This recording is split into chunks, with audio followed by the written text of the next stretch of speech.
જય ગુરુદેવ. Good morning. ધોરણ 7 chapter number 12 બરાબર છે. ચેપ્ટર નંબર 12 વનસ્પતિમાં પ્રજનન બરાબર છે. વનસ્પતિમાં પ્રજનન એટલે કે પ્રજનન કોને કહેવામાં આવે છે કે તો કે દરેક સજીવ છે એ પોતાના જેવો જ નવો સજીવ ઉત્પન્ન કરે છે. એટલે કે દરેક સજીવ પોતાના જેવો જ નવો સજીવ ઉત્પન્ન કરે છે એ ક્રિયાને શું કહેવાય છે તો કે પ્રજનન કહેવામાં આવે છે. એટલે કે પિતૃમાંથી નવા સજીવો ઉત્પન્ન થવાની ક્રિયાને પ્રજનન કહે છે. પરંતુ વનસ્પતિ કેવી રીતે પ્રજનન કરે છે, પ્રજનનના જુદા જુદા પ્રકાર છે જેનો અભ્યાસ આપણે આ પ્રકરણની અંદર કરીશું. તો ત્યાર પછી છે પ્રજનનના પ્રકારો બરાબર છે. તો કે ધોરણ 6 ની અંદર તમે પુષ્પના વિવિધ ભાગો વિશે અભ્યાસ કરેલો છે. હવે વનસ્પતિના વિવિધ ભાગોની યાદી બનાવો. હવે વનસ્પતિના વિવિધ ભાગો તો તમને ખબર છે કે કયા કયા ભાગ છે તો કે વનસ્પતિના તો કે મૂળ, પ્રકાંડ અને પર્ણ ધરાવે છે. આ ઉપરાંત તે પુષ્પ પણ ધરાવે છે. તો કે વનસ્પતિના મૂળ, પ્રકાંડ અને પર્ણ ધરાવે છે તેઓને વાનસ્પતિક અંગો કહેવામાં આવે છે. શું કહેવાય છે તો કે વાનસ્પતિક અંગો કહેવામાં આવે છે. ચોક્કસ સમયગાળાની વૃદ્ધિ પછી શું થાય છે તો કે વનસ્પતિમાં પુષ્પ જોવા મળે છે બરાબર છે. તો કે આંબાને વસંત ઋતુમાં પુષ્પો આવે છે. આ એ જ પુષ્પો છે જેમાંથી કેરીનું નિર્માણ થાય છે અને આપણે ઉનાળામાં તેની મજાને માણીએ છીએ બરાબર છે. આપણે ફળ ખાઈએ છીએ અને બીજને શું કરીએ છીએ તો કે ફેંકી દઈએ છીએ બરાબર છે. તો કે વનસ્પતિમાં પુષ્પનું કાર્ય શું થઈ ગયું તો કે પુષ્પો વનસ્પતિમાં પ્રજનનનું કાર્ય કરે છે. શેનું કાર્ય કરે છે તો કે પ્રજનનનું કાર્ય કરે છે. પુષ્પો એ વનસ્પતિનો પ્રાજનનિક ભાગ છે. પ્રજનન કરે છે એટલે એને શું કીધું તો કે પ્રાજનનિક ભાગ છે બરાબર છે. તો કે વનસ્પતિ વિવિધ રીતે તેમના બાળ છોડ ઉત્પન્ન કરે છે. એટલે કે વનસ્પતિમાં પ્રજનનની કેટલી તો કે 2 રીત રહેલી છે. કઈ તો કે અલિંગી પ્રજનન અને લિંગી પ્રજનન બરાબર છે. અલિંગી પ્રજનન કોને કહેવામાં આવે છે? અલિંગી પ્રજનનમાં વનસ્પતિ બીજ વિના નવો છોડ ઉત્પન્ન કરે છે બરાબર છે. જ્યારે લિંગી પ્રજનન કોને કહેવામાં આવે છે તો કે લિંગી પ્રજનનમાં નવો છોડ છે બીજમાંથી મેળવવામાં આવે છે. અલિંગી પ્રજનન છે તેમાં બીજ વિના નવો છોડ બને છે અને લિંગી પ્રજનનમાં બીજમાંથી નવો છોડ મેળવવામાં આવે છે. હવે આપણે જોઈશું અલિંગી પ્રજનન બરાબર. અલિંગી પ્રજનનમાં નવો છોડ બીજમાંથી મેળવવામાં આવતો નથી. ત્યાર પછી છે વાનસ્પતિક પ્રજનન. એટલે કે આ એક પ્રકારનું કેવું છે તો કે અલિંગી પ્રજનન છે બરાબર. તો કે તેમાં જે નવો છોડ છે એ મૂળ, પ્રકાંડ પર્ણ અને કલિકામાંથી ઉત્પન્ન થાય છે. અહીં પ્રજનન એ વનસ્પતિના ભાગો દ્વારા થતું હોવાથી તેને વાનસ્પતિક પ્રજનન કહેવામાં આવે છે. અહીંયા છે આ પ્રજનન છે એ કોના દ્વારા થાય છે તો કે વનસ્પતિના ભાગો દ્વારા થાય છે. તેથી એને શું કહેવામાં આવે છે તો કે વાનસ્પતિક પ્રજનન કહેવામાં આવે છે. એમાંથી આપણે સૌપ્રથમ વાનસ્પતિક પ્રજનનની પહેલી પદ્ધતિ ભણવાની છે તો કે કલમ કરવી. કલમ કોને કહેવામાં આવે છે તો કે ગુલાબ અને ચંપાને ડાળીથી કાપો, ડાળીને ગાંઠથી કાપો, આ ટુકડાને કલમ કહેવામાં આવે છે. આ કલમને જમીનની અંદર દાટવામાં આવે છે અને ગાંઠ છે એ પ્રકાંડનો કે ડાળીનો ભાગ છે જેમાંથી પર્ણ ઉદ્ભવે છે. આ કલમને રોજ પાણી આપો તો તેની વૃદ્ધિ થાય છે અને મૂળને બહાર આવતા અને પર્ણને ઉગતા કેટલા દિવસ લાગે છે તેનું નિરીક્ષણ કરવાનું તમને અહીંયા કહેવામાં આવેલું છે બરાબર છે. ત્યાર પછી આપણે જોઈશું તો અહીંયા તમને ગુલાબ કે ચંપાની ડાળી, અહીંયા તમને ગુલાબની ડાળીનું ચિત્ર બતાવેલું બરાબર. અહીંયા ગાંઠના ભાગથી તેને કાપી અને તેને જમીનમાં દાટવામાં આવે છે. આ પદ્ધતિને કલમ કરી કહેવામાં આવે છે. અહીંયા તમે જુઓ છો તો કે તમને કક્ષ કલિકા એટલે કે કળી જેવી રચના દેખાય છે. તો એ કક્ષ કલિકાને પણ જો તમે વાવો છો તો એ કક્ષ કલિકામાંથી પણ નવા છોડનું નિર્માણ તમે કરી શકો છો. આ કઈ થઈ ગઈ તો કે વાનસ્પતિક પ્રજનનની પદ્ધતિ કલમ કરવી. તમે કલિકાઓને ફૂલમાં રૂપાંતરિત થતી જોઈ હશે. પુષ્પ કલિકા ઉપરાંત કક્ષમાં કલિકાઓ જોવા મળે છે. હવે કક્ષ કોને કહેવામાં આવે છે? પર્ણનું પ્રકાંડ સાથેનું જોડાણ. જેમાંથી પ્રવાહનું નિર્માણ થાય છે। પ્રવાહ એટલે કે પ્રકાંડનું નિર્માણ થાય છે। આ કલિકાને વાનસ્પતિક કલિકા કહે છે। કલિકા એ ટૂંકું પ્રકાંડ છે જે અપરિપક્વ આચ્છાદિત પર્ણો ધરાવે છે। વાનસ્પતિક કલિકાઓ પણ નવા છોડનું સર્જન કરી શકે છે। બરાબર છે। ત્યાર પછી તમે બટાટા જોયેલું છે। બરાબર છે। બટાટાની અંદર તમને લીલા રંગના જે ડાઘા અથવા તો ચાઠાઓ જોવા મળે છે તેને શું કહેવામાં આવે છે? તો કે આંખ કહેવામાં આવે છે।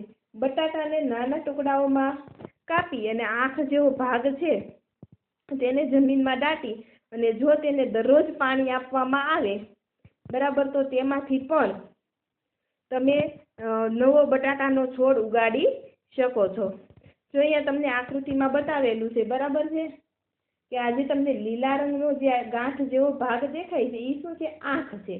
અને આંખ છે એને એ ટુકડામાં કાપી અને એને જમીનમાં વાવવામાં આવે અને તેને નિયમિત પાણી આપવામાં આવે તો તેમાંથી બટાટાના છોડનું નિર્માણ થાય છે। ત્યાર પછી અહીંયા તમને બતાવેલું છે આદુ। બરાબર, આદુ અને હળદરની અંદર પણ આ તમને જે લાંબા ટૂંકમાં તાતણા જેવી રચના દેખાય છે એ તાતણામાંથી નવા છોડનું સર્જન તમે કરી શકો છો। બરાબર છે। તો કે આદુ અને હળદરની અંદર પણ તમે આવી રીતે છોડને ઉગાડી શકો છો। ત્યાર પછી છે તો કે પાનફૂટી। પાનફૂટી એટલે કે પર્ણ અંકુરિત વનસ્પતિ, એટલે કે જે પર્ણ છે, પર્ણને જો તમે વાવો તો પર્ણમાંથી નવા છોડનું નિર્માણ થાય છે। પર્ણ કિનારી પર કલિકાઓ ધરાવે છે। જો આ પર્ણ ભીની જમીન પર પડે તો દરેક કલિકા એ નવા છોડનું નિર્માણ કરી શકે છે। બરાબર છે। કેટલીક જો અહીંયા તમને આકૃતિમાં પણ બતાવેલું છે। બરાબર છે। અહીંયા તમે છોડ જોઈ શકો છો। પર્ણની જે કિનારી છે, બરાબર, તો ત્યાં શું છે? તો કે કલિકા ધરાવતું પર્ણ પાનફૂટીનું પર્ણ છે। એટલે કે પર્ણ પણ જો ભીની જમીન પર પડે તો તેમાંથી નવો છોડ ઉત્પન્ન થાય છે। કેટલીક વનસ્પતિઓના મૂળ પણ નવો છોડ ઉત્પન્ન કરે છે। શક્કરિયું અને ડહાલિયા તેના ઉદાહરણ છે। ત્યાર પછી છે જો થોર જેવી વનસ્પતિ તેમાં તેનો અમુક ભાગ મુખ્ય વનસ્પતિ છોડથી છૂટો પડે ત્યારે તેમાંથી નવા છોડનું ઉત્પન્ન કરે છે। દરેક છૂટો પડેલો ભાગ એ નવા છોડનું સર્જન કરે છે। બરાબર છે। થોરમાં કઈ રીતે થાય છે? ત્યાર પછી છે તો કે વાનસ્પતિક પ્રજનન દ્વારા ઉગતી વનસ્પતિને ઉગવા માટે ખૂબ જ ઓછો સમય લે છે। તમને ખ્યાલ છે કે બીજમાંથી તેનો અંકુર ફૂટે, પછી તે જમીનની બહાર નીકળે અને તેને મોટો થવા માટે સમય લાગે છે। જ્યારે વાનસ્પતિક પ્રજનન દ્વારા ઉગતી વનસ્પતિ છે, બરાબર, એ સીધા તેના ભાગમાંથી ઉગે છે એટલે તેથી તેને ઉગવા માટે ખૂબ ઓછો સમય લે છે। બીજમાંથી ઉગતી વનસ્પતિ કરતાં તેમાં ફૂલો અને ફળો પણ ઝડપથી આવે છે। છોડ ઝડપથી મોટો થાય છે તેથી તેમાં ફૂલ અને ફળ પણ શું થાય છે? તો કે ઝડપથી આવે છે। ત્યાર પછી તેઓ એક જ પિતૃ છોડમાંથી ઉત્પન્ન થતા હોવાથી નવો છોડ છે એ અદલ પિતૃ જેવો જ જોવા મળે છે। અદલ એટલે કે એકદમ પિતૃ છોડ જેવો જ તમને જોવા મળે છે। બરાબર છે। ત્યાર પછી હવે આપણે જોવાનું છે લિંગી પ્રજનન। આ ઉપરાંત વનસ્પતિ લિંગી પ્રજનન દ્વારા બીજ પણ ઉત્પન્ન કરે છે। હવે આપણે જોઈશું કલિકા સર્જન। બરાબર, ચેપ્ટર 1 ની અંદર આપણે જોઈ ગયેલા હતા ઈસ્ટ। ઈસ્ટ છે એ એક પ્રકારની શું છે? તો કે ફૂગ છે। બરાબર, એને તમે સૂક્ષ્મદર્શક યંત્રની અંદર જુઓ તો તમે એને જોઈ શકો છો। બરાબર છે। અને તે ઈસ્ટ છે એ કેવી છે? તો કે એક કોષી છે। બરાબર, હવે ઈસ્ટની અંદર શું થાય છે? તો કે કલિકા સર્જન। હવે કઈ રીતે આપણે એની પ્રવૃત્તિ કરવાની છે? તો કે ઈસ્ટ કેક કે ઈસ્ટ પાવડર લઈ બેકરી કે દવાની દુકાનેથી લો, એક ચપટી ઈસ્ટ લો અને તેને પાણી ભરેલા વાસણમાં મૂકો। તેમાં 1 ચમચી ખાંડ લો અને તેને હલાવીને દ્રાવ્ય કરો। તેને ઓરડાની હુંફાળી જગ્યા પર મૂકો।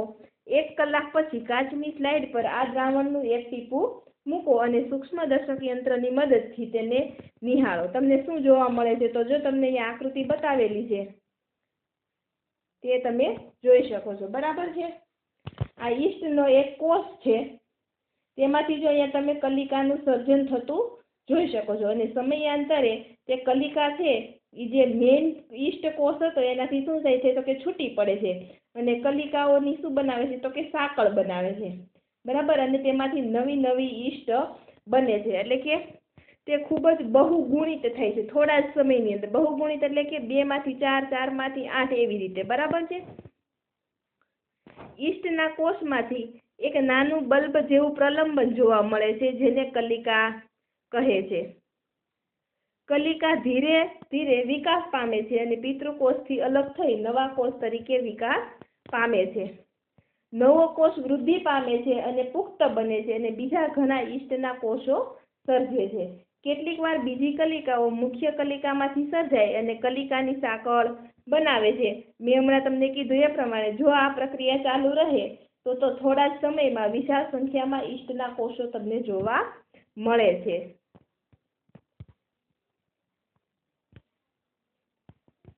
ત્યાર પછી છે તો કે અવખંડન.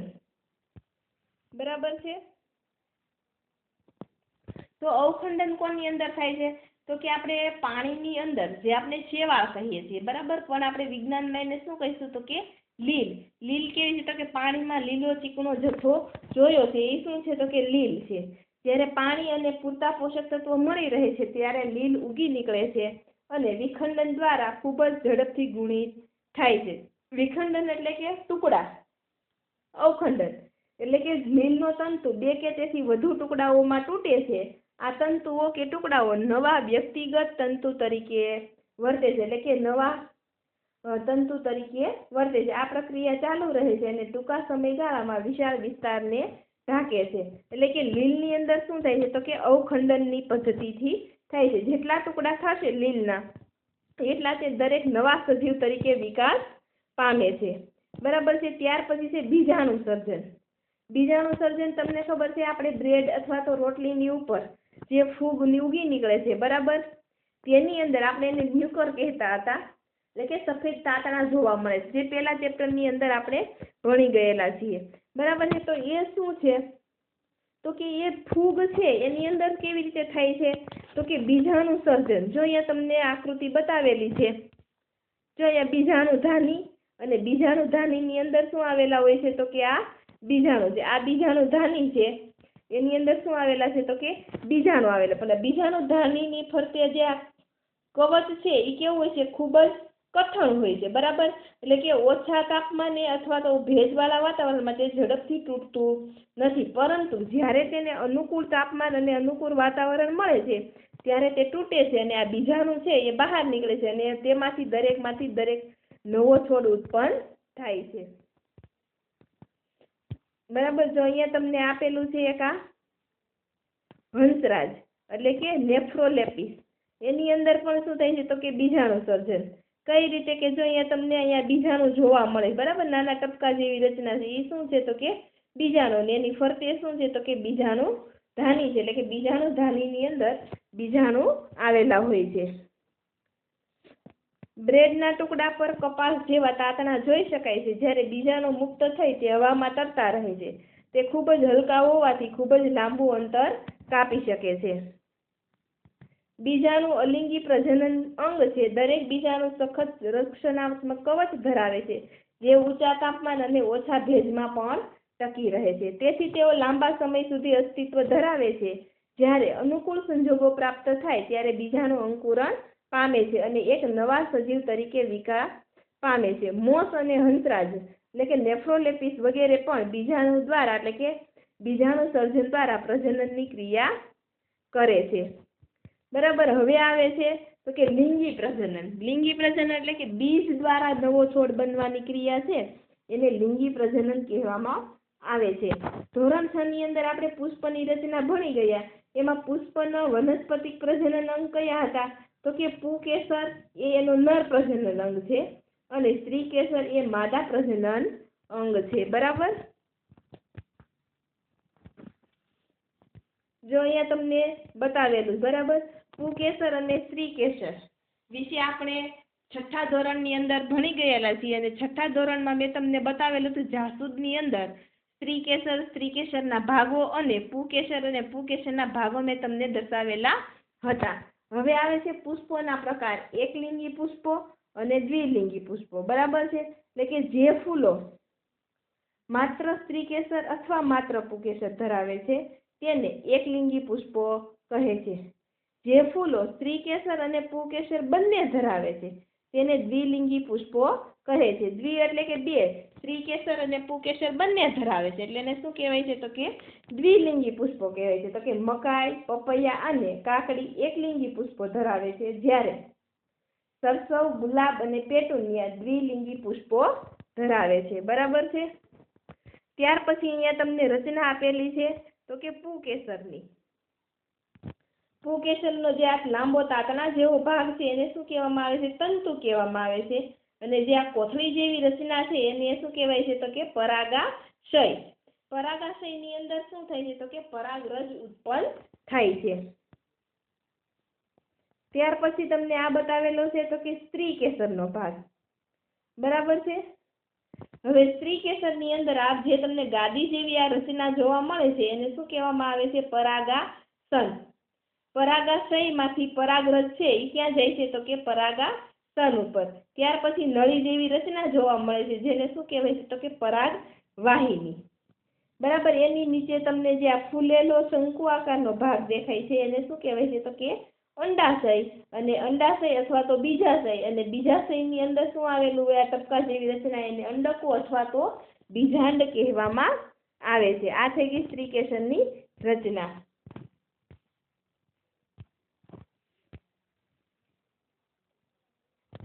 બંને નર અને માદા એકલિંગી પુષ્પો એક જ અથવા જુદા જુદા છોડ પર હોઈ શકે છે.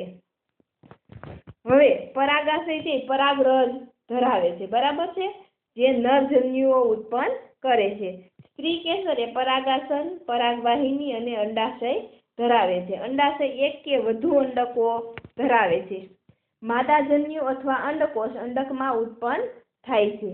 લિંગી પ્રજનનમાં એક નરજન્યુ અને એક માદાજન્યુ ભેગા મળી અને એક ફલિતાંડની રચના બનાવે છે. ત્યાર પછી છે પરાગનયન. પરાગનયન કોને કહેવામાં આવે છે?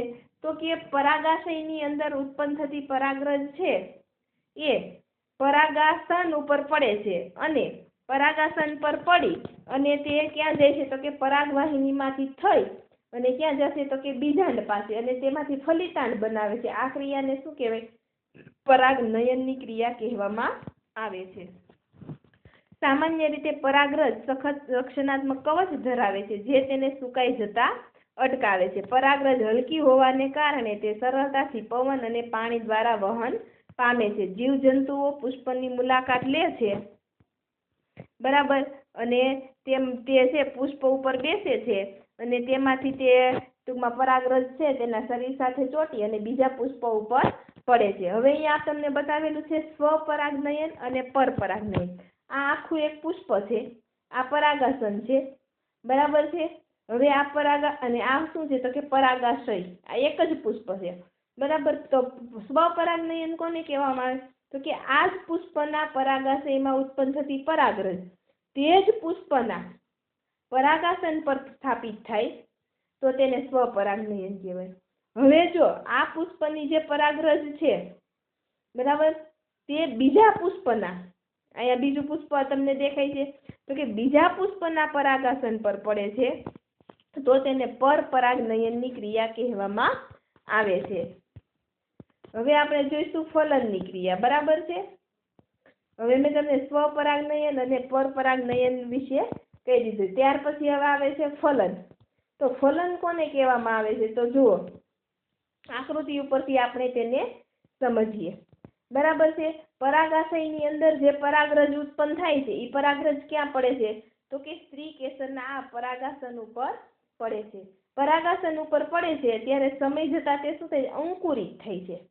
બરાબર. અંકુરિત થઈ અને તે આગળ ક્યાં? તો કે તેમાંથી એક નલિકા નીકળે છે. જો આ નલિકા તમે જોઈ શકો છો, અહીંયા પણ તમને બતાવેલી છે આ નલિકા. એ નલિકાને શું કહે? તો કે પરાગ નલિકા. બરાબર. આ પરાગ નલિકા છે પરાગવાહિનીમાંથી થઈ અને ક્યાં આવશે? તો કે અંડાશય અથવા તો બીજાશયની અંદર. તો બીજાશયની અંદર શું આવેલું છે? તો કે અંડકોષ. જો અહીંયા તમે અંડકોષ જોઈ શકો છો. બરાબર. અથવા તો તમે એને બીજાંડ પણ કહી શકો છો.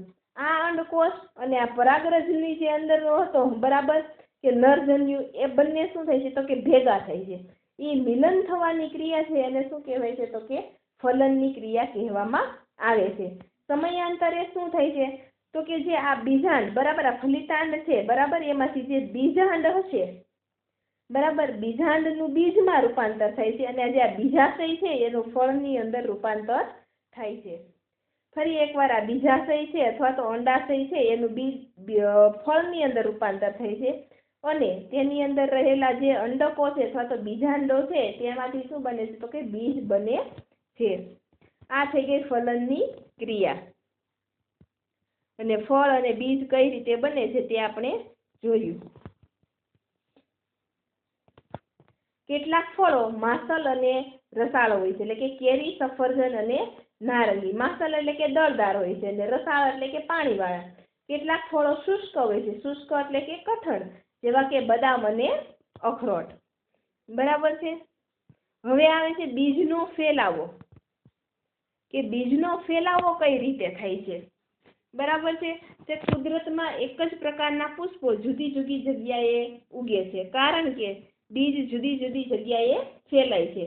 ક્યારેક તમે જંગલ કે ખેતર કે બગીચામાંથી ચાલતા જોયું હશે કે કેટલાક બીજ અથવા ફળો તમારા કપડાને ચોંટી જાય છે બરાબર છે।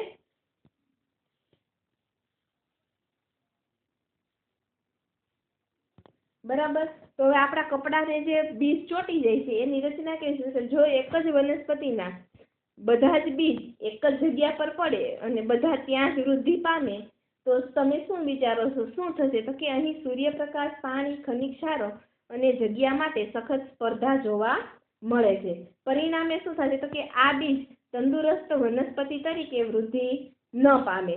વનસ્પતિને બીજના ફેલાવાની પ્રક્રિયા દ્વારા ફાયદો થાય છે। તે વનસ્પતિ અને કૂપળોમાં સૂર્યપ્રકાશ, પાણી અને ખનિજ ક્ષારોની સ્પર્ધાને અટકાવે છે। તે વનસ્પતિને નવી વસાહતમાં બહોળો ફેલાવો કરવાની તક આપે છે બરાબર છે। બીજ અને ફળો એ પવન, પાણી અને પ્રાણીઓ દ્વારા વનસ્પતિથી દૂર લઈ જવાય છે। એટલે બીજનો ફેલાવો કરવામાં મદદરૂપ કોણ થાય છે તો કે પવન, પાણી અને પ્રાણીઓ અથવા તો પક્ષીઓ। પાંખોવાળા બીજ જેવા કે સરગવો અને મેપલ। જો અહીંયા તમે પાંખોવાળા બીજ જોઈ શકો છો। કોના પાંખોવાળા છે જો આ પાંખ છે બરાબર છે અને અહીંયા પણ આ પાંખ છે। પાંખવાળા બીજ કોના છે તો કે સરગવો અને મેપલના બરાબર છે। ત્યાર પછી તમને અહીંયા બતાવેલું છે રોમમય બીજ। તો રોમમય બીજ કોના છે તો કે સૂર્યમુખીનું રોમમય ફળ આ સૂર્યમુખીનું છે બરાબર અને મદાર એટલે કે ઓકનું આ રોમમય બીજ।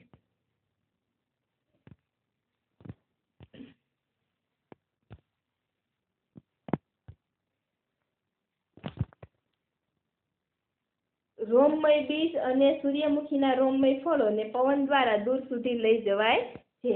કેટલાક બીજ પાણી દ્વારા પણ ફેલાય છે।